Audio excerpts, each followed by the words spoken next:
स्वागत है बालाश्री एजुकेशन में। तो दोस्तों, आज के इस वीडियो में आपके शेयर करूंगी एसएससी जीडी की बेस्ट प्रिपरेशन स्ट्रेटेजी। जो ये प्रिपरेशन स्ट्रेटेजी वो सारी वीडियो से अलग है, क्योंकि आज के इस वीडियो में जो मैं आपके प्रिपरेशन स्ट्रेटेजी शेयर करूंगी वो स्ट्रेटेजी मेरा जो कज़न ब्रदर है वो एसएससी जीडी के तो सीआईएसएफ में सिलेक्टेड है। तो जब मैंने उसको इस वैकेंसी के बारे में बताया तो उसने मुझे इस वैकेंसी के बारे में बहुत सारी डिटेल दी, साथ ही साथ उसने मुझे अपनी प्रिपरेशन स्ट्रेटजी बताई। वही स्ट्रेटजी मैं आपके साथ शेयर करूंगी, साथ ही साथ मैं आपके साथ कुछ पिक्स भी शेयर करूंगी, तो जिससे कि आपको मोटिवेशन मिलेगा। जब वो सिलेक्शन ले सकते हैं तो आप भी सिलेक्शन ले सकते हैं। तो आज की इस वीडियो में बस स्ट्रेटजी से रिलेटेड वीडियो रहेगी, और जो नेक्स्ट वीडियो आने वाली है जल्दी चैनल पे, उसमें बहुत सारी जो इन्फॉर्मेशन मुझे मिली है वो इन्फॉर्मेशन मैं आपके साथ सभी के साथ शेयर करूंगी। और साथ ही साथ उन्होंने मुझे बहुत सारे की पॉइंट भी शेयर किए कि कैसे उनका सिलेक्शन हो पाया, फाइनल सिलेक्शन हो पाया।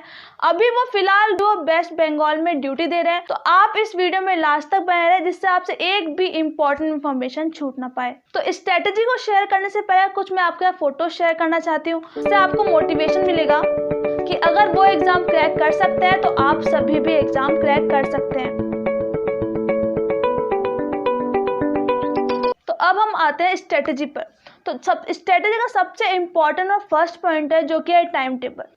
तो आपको एक ऐसा स्ट्रिक्ट टाइम टेबल फॉलो करना पड़ेगा जो आपको अपने सिलेबस को कंप्लीट करवाने में और साथ ही साथ इस सिलेबस को पूरा करने में हेल्प करेगा। इस टाइम टेबल को हमने 3 पॉइंट पर डिवाइड किया। आज से हमारे पास बहुत अच्छा खासा टाइम है। इस टाइम टेबल को हमने 3 पॉइंट में डिवाइड किया। फर्स्ट पॉइंट है long term time table, second point है mid term time table and third point है जो कि शॉर्ट टर्म टाइम टेबल। सबसे पहले हम बात करते हैं लॉन्ग टर्म टाइम टेबल की। इस टाइम टेबल में आपको सबसे पहले अपने सारे बेसिक कॉन्सेप्ट को क्लियर करना है। मतलब आपको जब स्टार्टिंग से अपनी प्रिपरेशन करेंगे तो आपको कुछ भी नहीं आता होगा। सबसे पहले आपको उन सब्जेक्ट के उन टॉपिक्स को क्लियर करना है जो आपको एग्जाम में आने वाले हैं। एंड सेकेंड जो कि मिड टर्म टाइम टेबल, उस टाइम टेबल में आपको प्रीवियस ईयर पेपर्स करने हैं और साथ ही साथ मॉक टेस्ट करने हैं, क्योंकि अभी से हमारे पास एग्जाम के लिए बहुत अच्छा खासा टाइम है। जब लास्ट के 2 मंथ्स बचेंगे उस time mid term time table का यूज करना है। मतलब आपको ज़्यादा से ज़्यादा प्रीवियस ईयर पेपर्स एंड साथ ही साथ मॉक टेस्ट का यूज करना है। तो अब हम आते हैं शॉर्ट टर्म टाइम टेबल। अगर आपको किसी भी एग्जाम को क्रैक करना है तो आपको ज़्यादा से ज़्यादा क्वेश्चंस को सॉल्व करना पड़ता है जल्दी से जल्दी, मतलब उन ही कम टाइम के अंदर। तो उस जो शॉर्ट टर्म टाइम टेबल है उस टाइम टेबल में हम अपनी एक्यूरेसी को जानेंगे और साथ ही साथ अपने प्रीवियस ईयर पेपर्स और मॉक टेस्ट का जो रिविजन किया है उन सभी को याद करते हुए चलना है। तो सबसे पहले हम बात करते हैं लॉन्ग टर्म टाइम टेबल की। तो आज की इस वीडियो में हम डिटेल से जानेंगे कि आपको लॉन्ग टर्म टाइम टेबल कैसे बनाना है। तो उसके लिए आपको प्रॉपर 6 आवर की नीड है। आपको अपने डेली शेड्यूल में 6 आवर की स्टडी करनी ही पड़ेगी अगर आपको इस वर्दी को चाहिए तो अगर आप बेसिक से स्टार्ट कर रहे हैं तो आपको जो सब्जेक्ट इजी लगता है आपको तो उसको आपको ओनली 1 आवर्स देना है, और जो सब्जेक्ट आपको टफ लगता है आपको उसको 2 आवर्स देना है। और जो लॉन्ग टर्म टाइम टेबल का सबसे इम्पॉर्टेंट पॉइंट है, आपको इस टाइम टेबल में प्रीवियस ईयर पेपर का यूज़ बिल्कुल भी नहीं करना और ना ही और आपको मॉक टेस्ट देना है। तो यदि अगर आपको एनालिसिस करना है अपना कि आपके स्टार्टिंग में आपको क्या क्या चीज़ आता है या नहीं आता है, तो उसके लिए आप 2 प्रीवियस ईयर पेपर्स या फिर मॉक टेस्ट को दे सकते हैं, जिससे आपको ये पता चल जाएगा कि आपको क्या क्या आता है, क्या क्या नहीं आता, किस सब्जेक्ट की क्या क्या चीज़ आपको आती है और किस किस सब्जेक्ट पे आपको ज़्यादा फोकस करना है, जिससे आप अपना सेल्फ का एनालिसिस कर पाएंगे। उसके अकॉर्डिंग आप अपने लॉन्ग टर्म टाइम टेबल को मैनेज कर सकते हैं। इसके बाद जो नेक्स्ट स्टेप आता है वो है सब्जेक्ट वाइज इंपॉर्टेंट टॉपिक्स।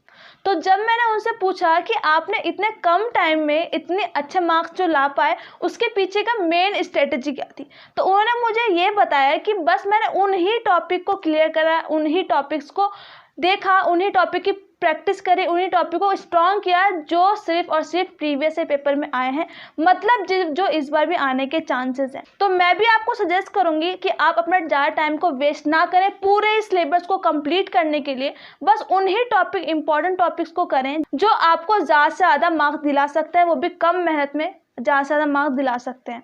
तो इसके लिए आप एक काम कर सकते हैं, आप बहुत सारे प्रीवियस ईयर पेपर का एनालाइज करके सब्जेक्ट वाइज इंपॉर्टेंट टॉपिक्स को ढूंढकर कॉपी में नोट करके आप इन टॉपिक्स को अपने हिसाब से अपनी प्रिपरेशन स्टार्ट कर सकते हैं।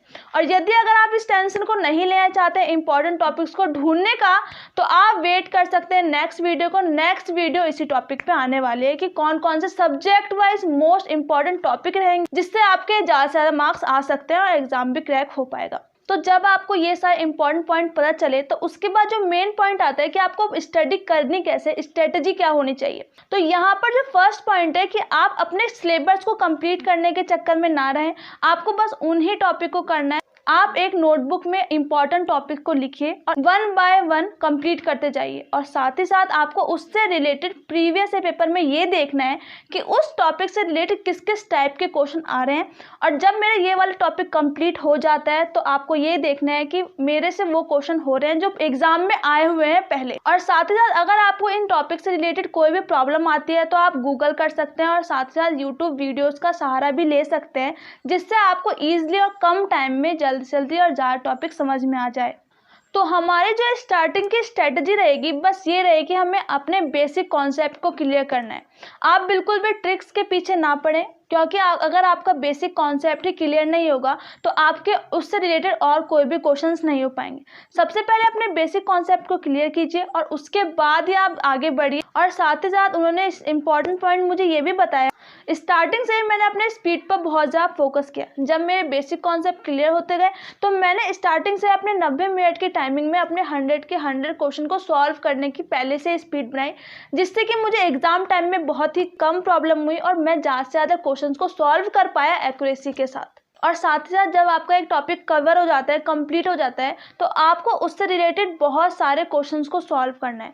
और साथ ही साथ जो एसएससी जीडी का जो लेवल होता है इजी और मॉडरेट लेवल का होता है, तो आपको इजी और मॉडरेट लेवल के ही क्वेश्चंस को सॉल्व करना है। टफ लेवल के क्वेश्चन पे जाने की कोई ज़रूरत नहीं है, अपने टाइम को वेस्ट नहीं करना है। तो ये जो आपकी स्ट्रेटजी रहेगी वो 3 मंथ की स्ट्रेटजी रहेगी। इस 3 मंथ में आपको अपने बेसिक कॉन्सेप्ट के हर एक सब्जेक्ट के बेसिक कॉन्सेप्ट को ढंग से क्लियर करना है कि यदि अगर आपको उस टॉपिक से रिलेटेड एक भी क्वेश्चन पूछ लिया जाए तो आपको हो जाना चाहिए, वो भी एक्यूरेसी के साथ और कम से कम टाइम में हो जाना चाहिए। आपको इतनी स्पीड बढ़ानी और ज़्यादा से ज़्यादा एक सब्जेक्ट के एक टॉपिक से बहुत सारी आपको प्रैक्टिस करनी है।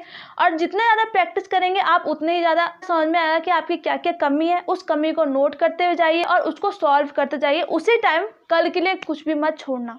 ये जो मैंने आपका स्ट्रेटजी शेयर की है वो मेरे कज़न ने मेरे साथ शेयर की थी, तो मैंने आपको बता दिया। और साथ ही साथ जो उन्होंने मुझे और भी बहुत सारी नॉलेज दी है इस एसएससी जीडी के रिगार्डिंग, तो वो मैं आपको आने वाली वीडियो में शेयर करूंगी। तो अगर आपको वीडियो अच्छी लगेगी तो लाइक करना। और साथ ही साथ 30 मार्च को शाम 4 बजे लाइव करते हैं, उस दिन आना बिल्कुल भी ना भूलना। फर्स्ट टाइम लाइव करेंगे, अपने सारे क्वेश्चंस को भी ढूंढ लेना जिससे कि मैं उस दिन आपके लाइव बिल्कुल रिप्लाई कर पाऊँ।